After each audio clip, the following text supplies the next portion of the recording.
the company misled its shareholders by saying that there weren't reliable projections for how climate change would affect their businesses.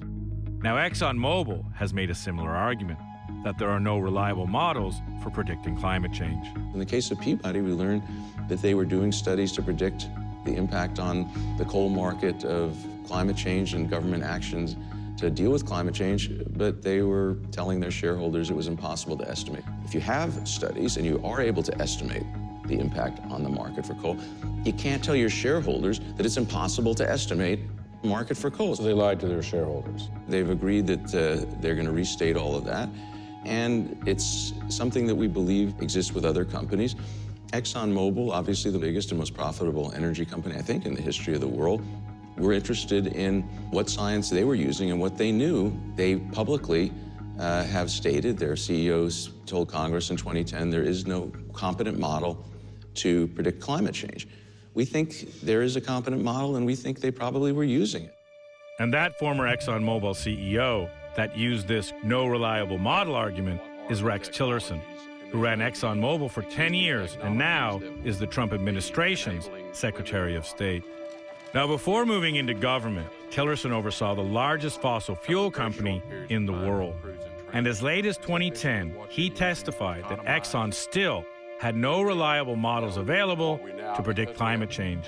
Being a science and engineering company, we understand the science, we understand the difficulties of modeling the science. And as we look at the competency of those models, there's not a model available today that is competent. We think they use the best science for their engineering and aren't spending billions of shareholder dollars drilling in the Arctic without having the best climate science to tell them what's happening.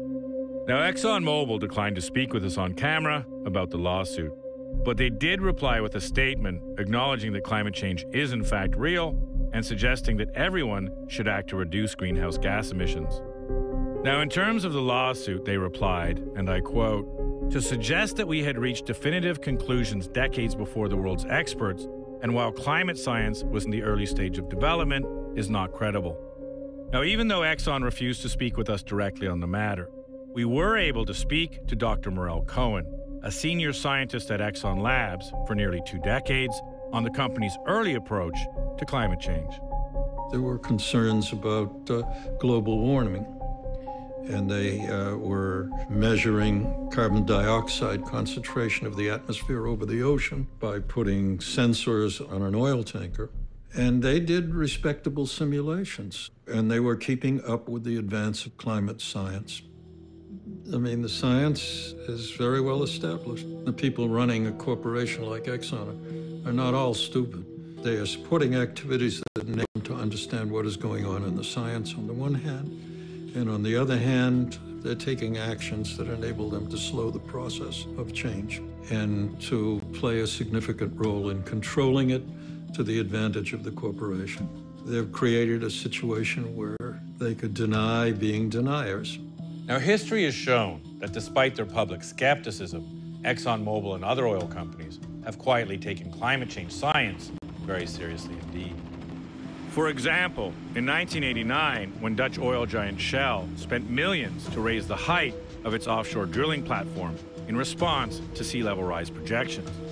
Now, this is 25 years ago that oil companies knew that sea level rise was happening, so much so that they actually made moves to adapt to it.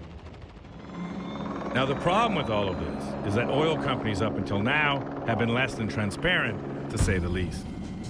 The only oil company that bucks that trend and is willing to be open with us is Statoil, one of the largest oil companies in the world. And that's because it's owned by the Norwegian government, which publicly believes in climate change and as such is taking steps to mitigate it.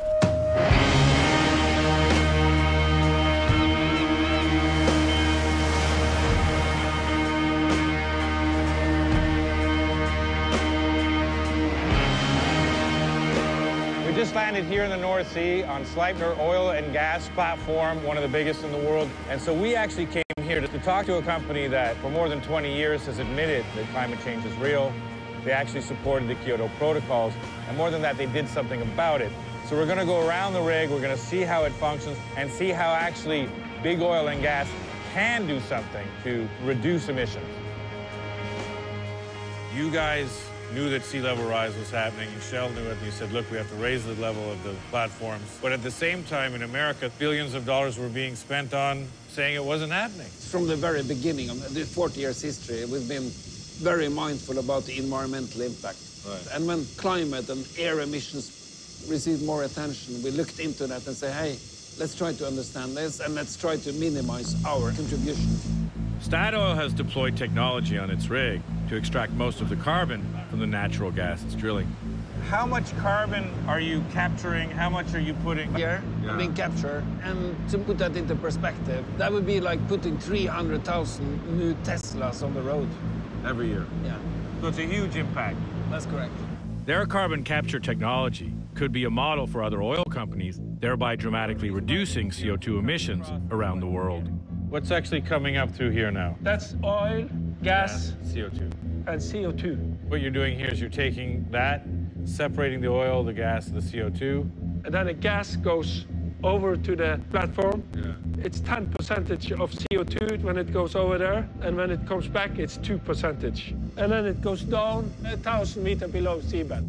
Statoil takes the excess CO2 from the natural gas and sequesters it into a massive cavity under the ocean, where they say they can store it for thousands of years. The more CO2 you take out of the gas, the less CO2 gets burned and released into the atmosphere. That's true. So how many of these are there in the world? This is probably the only one. You guys work for an oil company. Yeah. Do you favor a CO2 tax for oil companies? Yeah, isn't that strange that we actually ask for more taxes? Right. That's what we do. Yeah. Why? Put the price on carbon. So if we tax carbon, more companies will be doing this kind of thing, which reduces the carbon released into the CO2 released into the atmosphere. Yeah. Now, even though oil and gas constitutes the majority of Norway's exports, they actually imposed a tax on energy production, which encouraged Statoil to develop a cleaner way of doing business.